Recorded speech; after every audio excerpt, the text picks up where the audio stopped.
प्रिय लोकांनो, तुम्ही कसे आहात? ठीक आहात का? आनंदात आहात का? येशू ख्रिस्त केवळ तुमच्यावर प्रेम आणि काळजी घेत नाहीत, तर तुमच्या भविष्यासुद्धा आपल्या हातात ठेवले आहे. यांनी तुमच्यासाठी एक महान योजना ठेवली आहे. तुम्हाला आशीर्वाद देण्यासाठी आणि वाढवण्यासाठी एक मोठी योजना आहे. आता काही लोक त्रास सहन करत आहेत, अपमान आणि कठीण प्रसंगांमधून जात आहेत. दैनंदिन जीवनात संघर्ष हा नियोजितच आहे असे तुम्हाला वाटते का? नाही. तुमच्या भविष्यासाठी देवाने ठेवलेली योजना तुम्हाला माहीत असायला हवी, बरोबर ना? जर ती योजना तुम्हाला कळली तर तुमच्या हृदयात आनंद होईल. काय योजना परमेश्वराने ठेवली असे तुम्हाला वाटते? सपन्या अध्याय 3 वचन 20 मध्ये, राष्ट्रात तुमचा लौकिक व गौरव होईल असे मी करीन. परमेश्वर म्हणतो, माझ्या पुत्रा, मी तुला कीर्ती आणि महिमा देईन. माझ्या कन्ये, मी तुला नक्कीच गौरवशाली करीन असे परमेश्वर म्हणतो. इथे दैनंदिन जीवन संघर्षमय आणि कठीण वाटत आहे. तुम्ही विचार करत आहात का, कुठे आहे माझा सन्मान? कुठे आहे माझी कीर्ती? वेदांमध्ये अनेक लोकांचे जीवन तुम्ही पाहिले का? जर तुम्ही एस्थर नावाच्या स्त्रीबद्दल वाचले तर ती आईवडिलांशिवाय अनाथ होती. यामुळे तिचे भविष्य विचार करताच भीतीदायक वाटले असते. पण परमेश्वराने तिला मोर्दखाईसारखा आधार दिला. आणि एवढेच नाही, देवाने तिला उंच स्थान देऊन 127 देशांची राणी बनवले. परमेश्वराने तिला कीर्ती आणि सन्मान दिला. परमेश्वराला शक्य नाही का? दावीद मेंढ्या राखत होता. त्याच्या वडिलांचे पहा, त्याला मेंढ्या राखण्यासाठीच योग्य मानले होते. भविष्यवक्ता त्यांच्या घरी आले. आशीर्वाद म्हणून भावंडे, मुले बोलावले. दावीदला मात्र दुर्लक्षित केले. तो फक्त मेंढ्या राखण्यासाठीच योग्य आहे असे समजून त्याला सोडून दिले. कुटुंबियांनी तुच्छ मानलेला दावीद, परमेश्वराने त्याला देशाचा राजा बनवले आणि त्याला कीर्ती व गौरव दिले.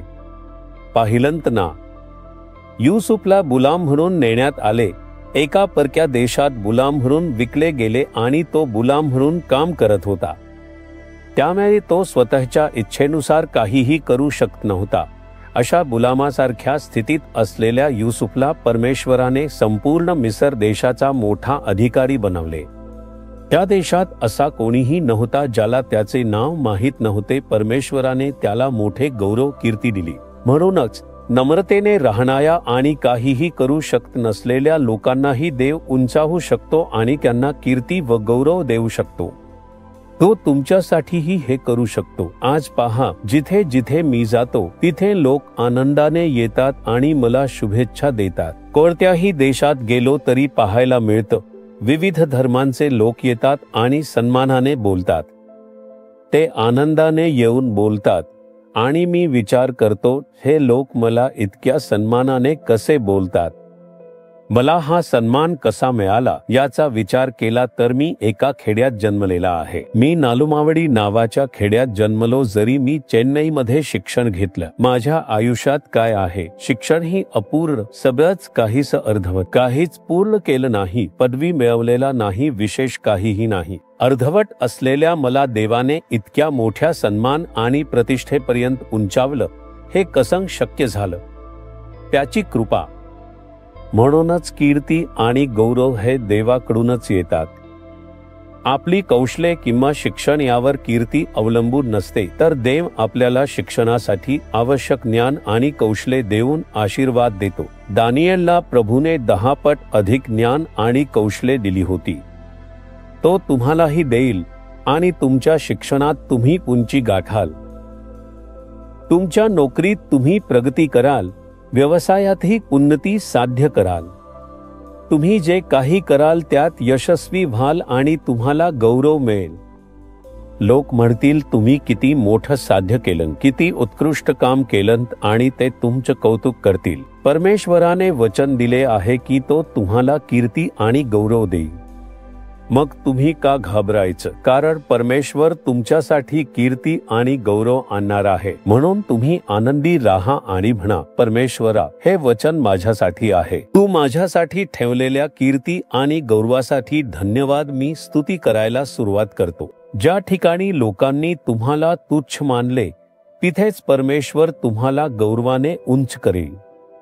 हेच लोक येऊन तुमची स्तुती करतील, आम्ही तुमच्याबद्दल वेगळं विचारलं, तुम्ही इतकं भव्य कार्य केलं आहे, असं म्हणत ते तुमची स्तुती करणार आहेत. अशा प्रकारचा आशीर्वादच परमेश्वराने तुमच्यासाठी ठेवला आहे. आपल्याला कीर्ती आणि गौरव देण्यासाठी त्याने स्वतःला क्रूसावर बलिदान दिलं, हातपाय खेळवून समर्पित केलं. याने अपमान सहन केला, यातना सहन केल्या, निंदा सहन केली. का? कारण माझ्या मुलांना मी कीर्ती आणि गौरवाने उंच करावं, त्यासाठी मी कितीही यातनांतून गेलो तरी हरकत नाही, असं तो म्हणाला. त्याने स्वतःला पूर्णपणे अर्पण केले. असा प्रेम करणारा येशू तुमच्या सोबत असताना तुम्ही का चिंतेत पडायचं? काळजी करू नका. तुम्ही जिथे आहात तिथे परमेश्वर तुम्हाला गौरवाने उंच करणार आहे. गौरव तुमच्या मागे येणार आहे. विश्वासाने ठेवा. मनापासून प्रार्थना करताय ना, प्रभू, तू मला कीर्ती आणि गौरवाने उंच करशील असे वचन दिले आहेस. मी त्यावर विश्वास ठेवतो. माझ्या आयुष्यात मला प्रसिद्धी आणि स्तुती देऊन मला आशीर्वाद केल्याबद्दल धन्यवाद. धन्यवाद. येशूच्या नावाने आमेन.